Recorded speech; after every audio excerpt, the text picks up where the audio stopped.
दोस्तों नमस्कार। वक्फ कानून को लेकर के हमारे देश में एक नए विमर्श की शुरुआत हो चुकी है और चर्चा अब इस बात को लेकर के हो रही है कि क्या ये वक्फ कानून सुप्रीम कोर्ट में टिक पाएगा। क्या सुप्रीम कोर्ट इस वक्फ कानून को रद्द कर देगा, ख़त्म कर देगा। आज इस वीडियो के अंदर हम लोग इन्हीं चीज़ों को समझने की कोशिश करेंगे कि क्या सचमुच में ऐसा हो सकता है और सुप्रीम कोर्ट किसी कानून को रद्द करता है तो किन ग्राउंड्स पर करता है, या पास्ट में ऐसा क्या हमारे सामने कुछ एग्जाम्पल्स हैं कि जिस कानून को लोकसभा राज्यसभा ने पास किया है, संसद ने पास किया है, उसको सुप्रीम कोर्ट ने रद्द किया है। इन तमाम चीज़ों को आज इस वीडियो के अंदर हम लोग समझने की कोशिश करेंगे। शुरुआत करते हैं कि सुप्रीम कोर्ट में इसको लेकर के जो पिटीशंस दिए गए हैं, जब ये वक्फ कानून बन गया, चूँकि पास हो गया है, राष्ट्रपति का इस पर साइन भी हो गया है, तो कानून बन गया है, तो इसको लेकर के देश के तमाम लोगों के द्वारा सुप्रीम कोर्ट में याचिका दायर की गई है। और एक जो नंबर्स बताए जा रहे हैं, मैं इस नंबर्स के लिए श्योर नहीं हूँ, वो बताया जा रहा है कि लगभग 20 या इससे अधिक याचिकाएँ सुप्रीम कोर्ट में दायर की जा चुकी हैं अलग अलग लोगों के द्वारा। और इसमें जो मुस्लिम संगठन है तमाम तरीके के, वो तो है ही, लेकिन जो हिंदुस्तान की जो अपोजिशन पार्टियां हैं, पॉलिटिकल पार्टियां, उनके लोगों ने भी व्यक्तिगत तौर पर सुप्रीम कोर्ट में वक्फ कानून के खिलाफ याचिका लगाई है। अगर मैं कुछ एग्जांपल्स रखूं तो कांग्रेस पार्टी के भी कुछ लीडर्स इसमें हैं, जैसे इमरान प्रतापगढ़ी हैं, आम आदमी पार्टी के लीडर हैं अमानतुल्लाह खान हैं, आरजेडी के जो राज्यसभा के अंदर मेंबर हैं मनोज कुमार झा, वो भी हैं। एक साउथ के एक बहुत फेमस एक्टर हैं, उनका नाम विजय है, आप सभी जानते होंगे। उन्होंने भी सुप्रीम कोर्ट के अंदर वक्फ कानून को लेकर के एक याचिका दायर की है।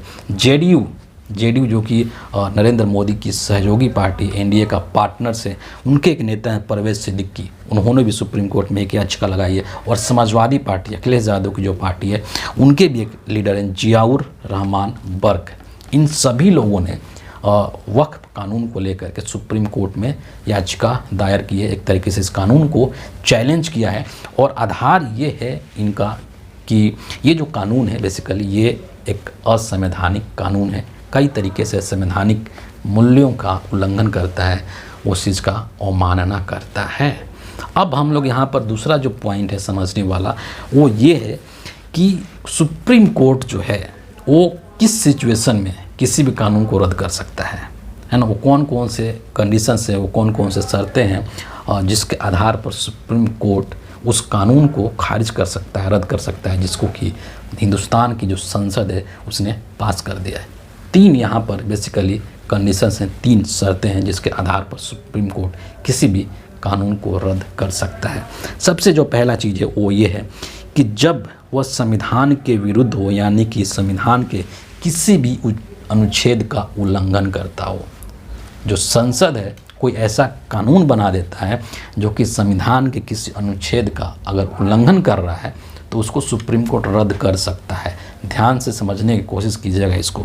दूसरा जो पॉइंट है कि अगर संविधान का जो मूल भावना है, जो बेसिक स्ट्रक्चर है, जो ढांचा है, मूल ढांचा, अगर उस चीज़ को ठेस पहुंचा रहा है वो कानून, तो उसको भी सुप्रीम कोर्ट जो है वो खारिज कर सकता है। जैसे कि मान लीजिए कि संघीय ढांचा को लेकर के, जो फेडरल स्ट्रक्चर है हमारे देश का, उसको लेकर के कोई कानून बना जाए संसद के अंदर, या धर्मनिरपेक्षता को लेकर के अगर कुछ ऐसा कानून बन जाए तो उसको सुप्रीम कोर्ट जो वो रद्द कर सकता है। और तीसरा जो बहुत ही महत्वपूर्ण है कि कोई ऐसा कानून बना दे संसद जो कि इस देश के नागरिकों के फंडामेंटल राइट्स को, मौलिक अधिकार को हनन करता है, वैसी स्थिति में भी सुप्रीम कोर्ट कानून को रद्द कर सकता है।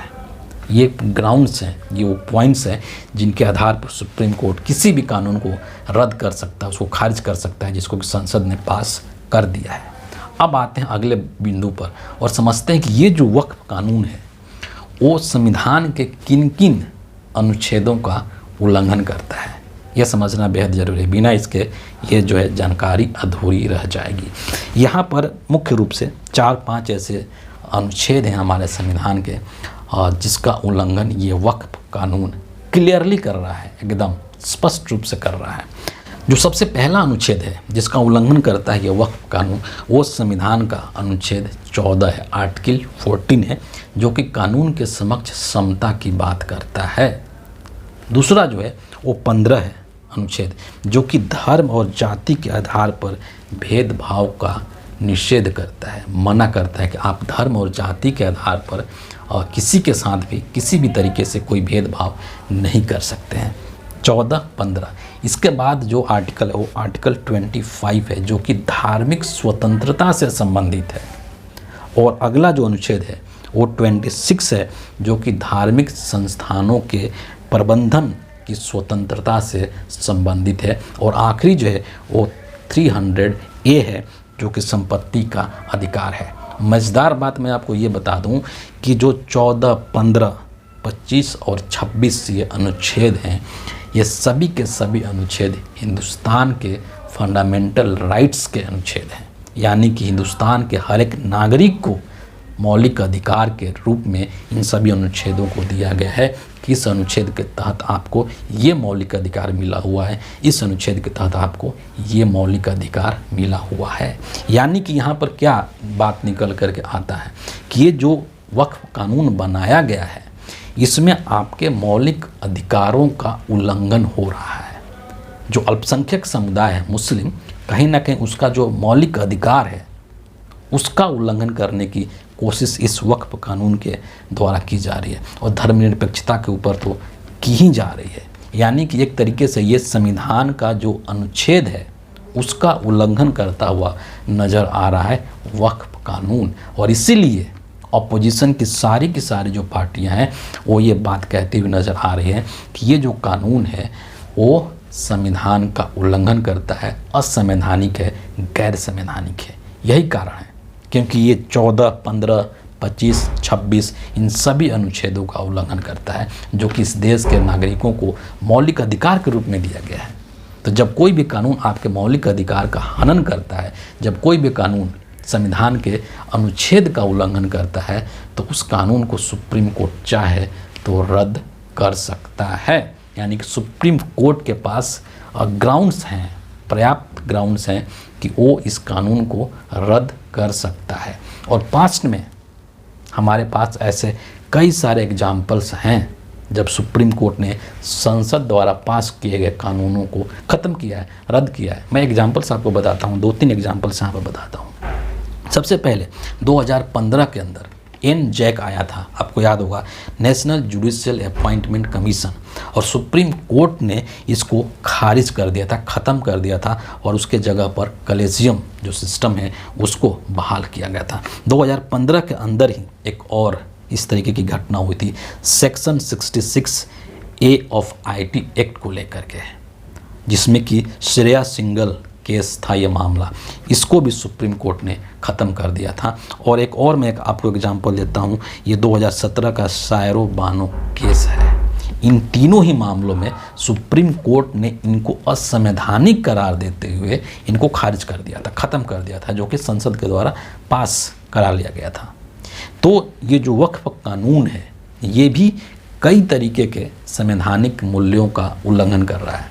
आर्टिकल 14 का उल्लंघन कर रहा है, 15 का कर रहा है, 25 का कर रहा है, 26 का कर रहा है, 300A का कर रहा है।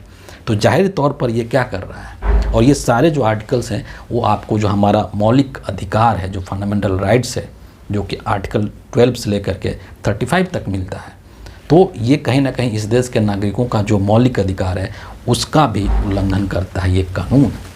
ये ग्राउंड्स है, ये वो आधार है जिसको लेकर के तमाम जो विपक्षी दल हैं वो इसका विरोध भी कर रहे हैं, और इसी आधार पर उन्होंने सुप्रीम कोर्ट के अंदर याचिकाएं भी लगाई हैं। अब ये चीज़ देखना है सुप्रीम कोर्ट के ऊपर ये चीज़ें हैं, क्योंकि सुप्रीम कोर्ट जो है हमारा, कहा जाता है कि संविधान का गार्जियन है सुप्रीम कोर्ट, संविधान का अंतिम व्याख्याता है, संविधान की व्याख्या का, संविधान की सुरक्षा का, संविधान की संरक्षण का उसको अधिकार है, संविधान की सुरक्षा वही कर सकता है। तो अब सुप्रीम कोर्ट के ऊपर है कि वो इन सब चीज़ों को किस तरीके से लेता है और इसके ऊपर अंतिम डिसीजन क्या देता है, ये उसके ऊपर डिपेंड करता है। 16 अप्रैल को इसकी पहली हियरिंग है और ये भी देखना है, इसमें लंबा वक्त भी लग सकता है, ऐसा नहीं है कि बहुत जल्द फैसला आ जाएगा। लेकिन ये अब टोटली जो है सुप्रीम कोर्ट के ऊपर डिपेंड करता है। और आप इस बात से भी इनकार नहीं कर सकते हैं कि न्यायपालिका के ऊपर भी पूरे तरीके से दबाव बनाने की कोशिश वर्तमान सरकार के द्वारा की जाती है।